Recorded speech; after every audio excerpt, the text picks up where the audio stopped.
Assalamualaikum warahmatullahi wabarakatuh.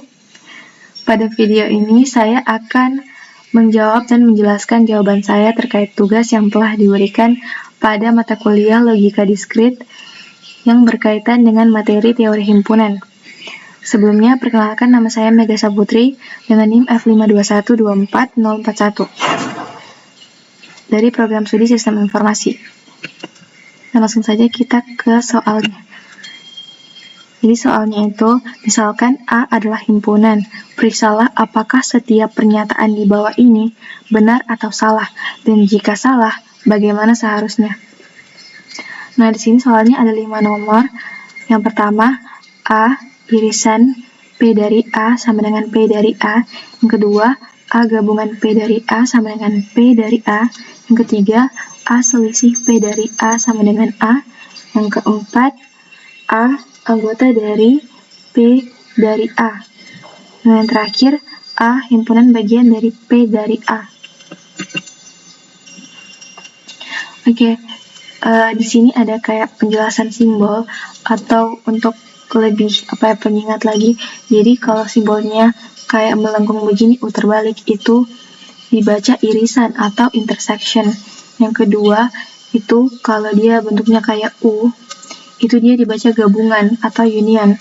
Terus yang ketiga itu yang simbol kurang, itu dibaca selisih atau difference. Yang keempat, ini kayak menyerupai huruf E, itu dibaca anggota dari atau element of. Yang keempat, tanda kayak C, menyerupai C, terus ada kayak garis datar di bawahnya, itu dibaca himpunan bagian dari atau subset of. Dan terakhir, P dari A ini dibaca himpunan kuasa dari A, yaitu himpunan yang berisi semua himpunan bagian dari A. Baik, langsung saja kita ke soal yang pertama, yaitu soalnya A irisan P dari A sama dengan P dari A. Pernyataan ini salah. Kenapa? Karena irisan irisan P dari A ini berarti semua elemen yang ada di A dan P dari A sekaligus. Namun elemen di A ini berbeda jenis dengan elemen di P dari A. Karena elemen A ini adalah anggota biasa, sedangkan elemen P dari A ini adalah himpunan bagian dari A. Jadi irisan ini tuh biasanya kosong, bukan P dari A. Sehingga seharusnya itu pernyataannya A irisan P dari A itu sama dengan himpunan kosong. Soal yang kedua, A gabungan P dari A sama dengan P dari A. Pernyataan ini salah. Kenapa? Karena gabungan berarti menggabungkan semua elemen A dan P dari A. Karena jenis elemennya berbeda, hasilnya pasti lebih besar dari P dari A. Jadi tidak sama dengan P dari A. Dan seharusnya itu pernyataannya A gabungan P dari A itu tidak sama dengan P dari A.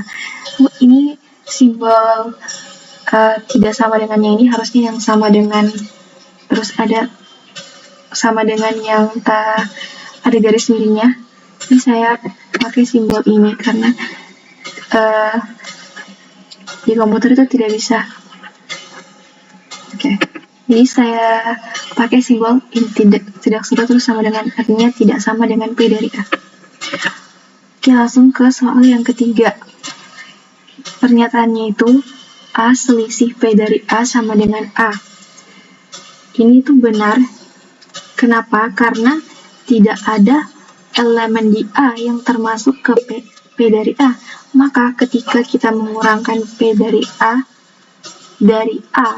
hasilnya itu tetap A itu sendiri. Contohnya kayak ini. Himpunan A itu kayak ada 1, terus ada 2. Terus di P ini misalnya himpunannya isinya itu himpunan kosong, 1,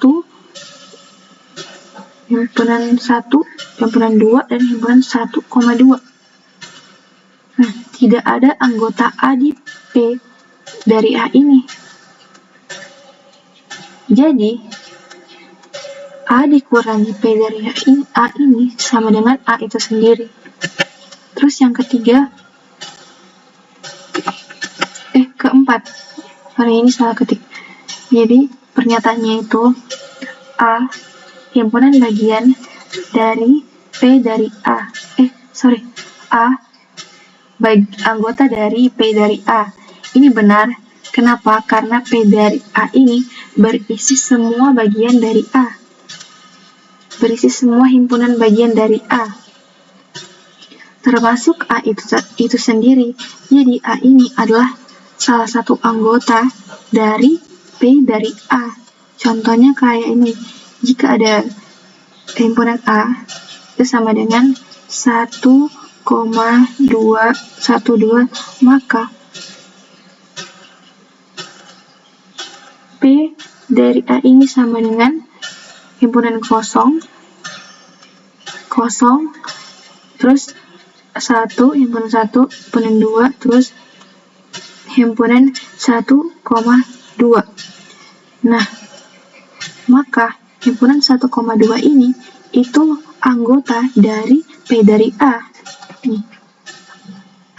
Ini A1,2 ini itu anggota dari P dari A. Langsung saja kita ke soal yang kelima. Pernyataannya itu A ini himpunan bagian dari P dari A. Pernyataan ini itu salah. Kenapa? Karena A ini bisa menjadi anggota dari P dari A, tapi bukan himpunan bagian dari P dari A. Nah, karena elemen di A ini bukan himpunan, elemen A ini bukan himpunan, melainkan elemen yang biasa. Sedangkan elemen di P dari A ini semuanya itu himpunan. Dan seharusnya pernyataannya itu A anggota dari P dari A, bukan A himpunan bagian dari P dari A. Seharusnya itu A anggota dari P dari A. Jadi kesimpulan yang bisa kita dapatkan yaitu pada soal yang pertama itu pernyataannya salah dan seharusnya itu hasil A gabungan dari P dari A irisan dari P dari A sama dengan himpunan kosong. Dan yang soal yang kedua itu juga salah. Kenapa? Seharusnya itu pernyataannya A gabungan P dari A itu tidak sama dengan P dari A. Nah, pernyataan yang ketiga dan yang keempat itu benar. Jadi, itu sudah benar ya. Jadi terus lanjut yang soal yang terakhir itu dia pernyataannya salah. Kenapa? Karena seharusnya itu A itu anggota dari P dari A. Jadi sekian dari saya. Apabila ada kekurangan saya mohon maaf. Wassalamualaikum warahmatullahi wabarakatuh.